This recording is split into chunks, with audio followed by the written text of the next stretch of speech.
Oh man, family, family, family.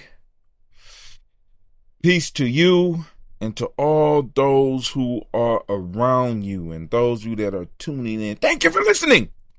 Man, it's Brother Hatim, no frills, no thrills, just me.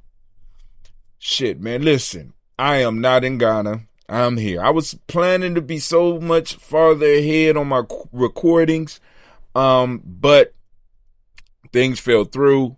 I am now here in Columbus with many of you. I am in America with many of you that listen to me right now. Go back and check out the Ghana trip that wasn't, so you get a good idea of what happened. But anyway, man, when I wrote this, I was standing in the middle of Deer Creek, and I know for a fact I should be somewhere else. I know for now, right now, I wouldn't be leaving Kenya, but I would have went through Kenya. I would be in Ghana, and probably right now I'll be heading towards Cape Coast, possibly even Kumasi, or maybe even, no, I wouldn't be going towards the Volta region yet, but needless to say, my wife is understandably not too happy with me, but I needed this. I was out here. I was out in the woods. We went to Deer Creek when it was final that we were not going to be able to travel.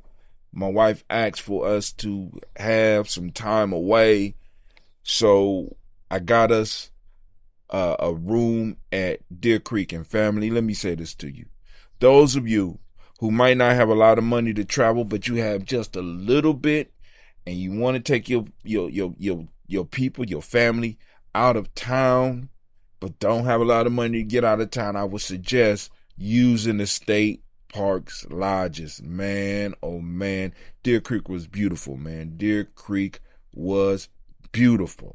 And I'm just going to leave it at that.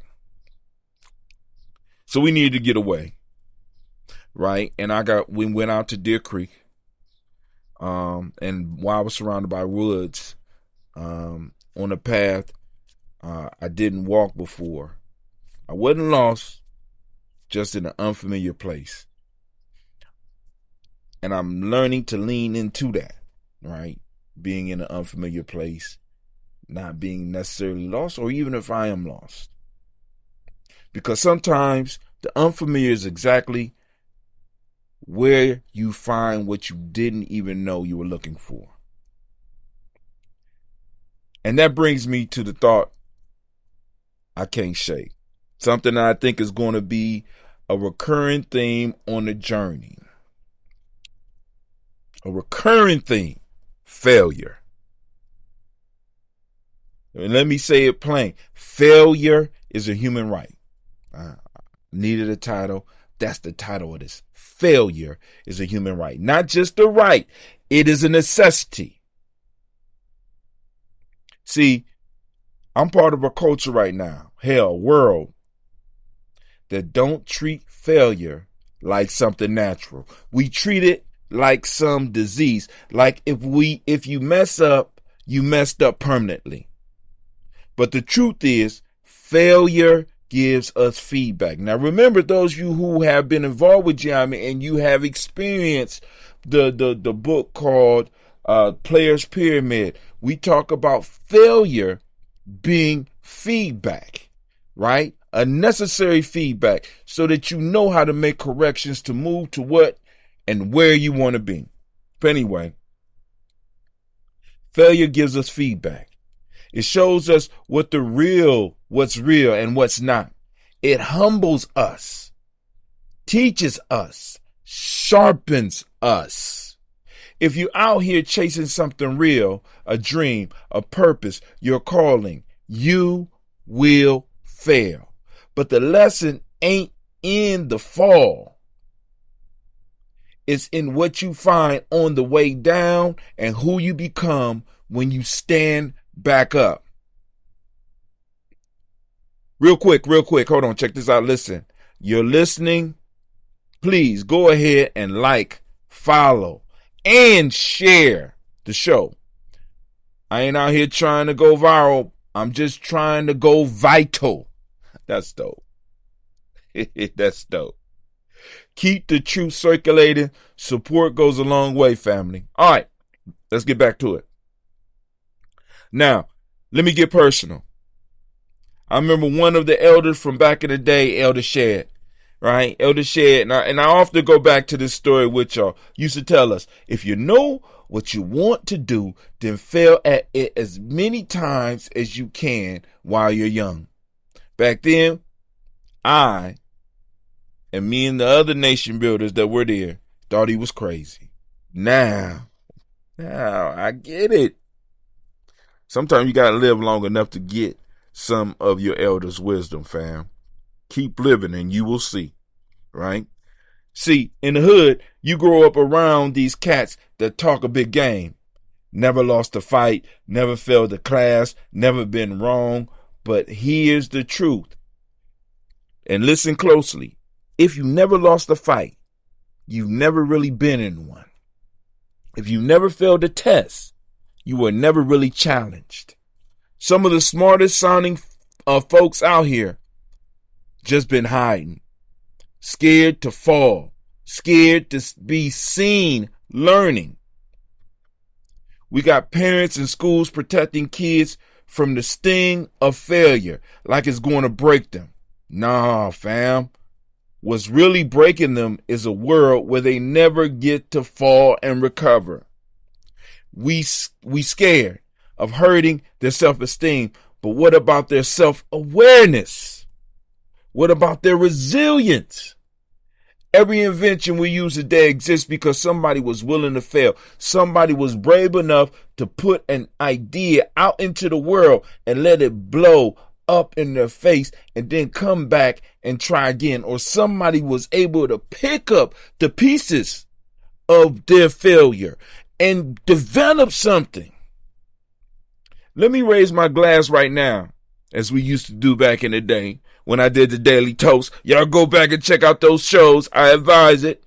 To all the folks bold enough to try, to fail, to learn from the rubble. As an educator, I see it all the time. People asking me to put kids out, to give up on them, and I ask, if I throw them out, where do they go? These are our kids. They live in our neighborhoods. Failure shouldn't mean exile. It should mean feedback. It should mean another chance.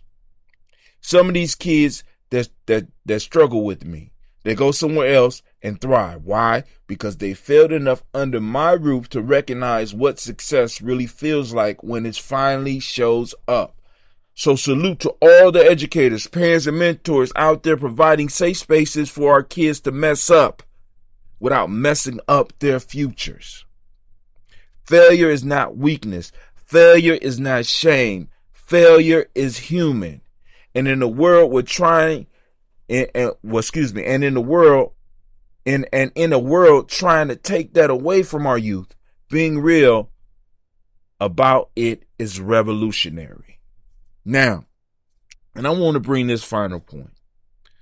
It is crazy to me that we will provide spaces where failure is expected, so we prepare our young people.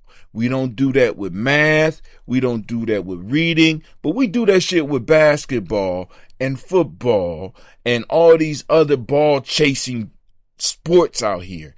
We give them practice, right? So they can fail over and over again and work that out their system. But when it comes to this education piece, we don't give people the opportunity to really fail. When it comes to these life things, we don't give them the space and the practice space so that they can mess up and get it out their system. Now, and I don't even think it's getting it out your system, because I have noticed in my learning pattern, I have to mess up a few times until my body feels what I'm doing, until my mind is comfortable with what I'm doing, to where I could block out everything else and focus on that. But that takes time. That takes having a teacher that is patient enough with me and walk me through my failures. You know why? And I'm going to say this. I'm going to stop. Let me stop. I'm gonna stop right there. I'm off script right now because I'm trying to keep it on script and I'm trying to keep the time down. So, and I want to repeat this, and in a world trying to take that away from our youth, being real about it is revolutionary. Failure is a necessity. Failure is a human right. This is Brother Hatim. No frills, no thrills, just the truth. And you know what? I'm out.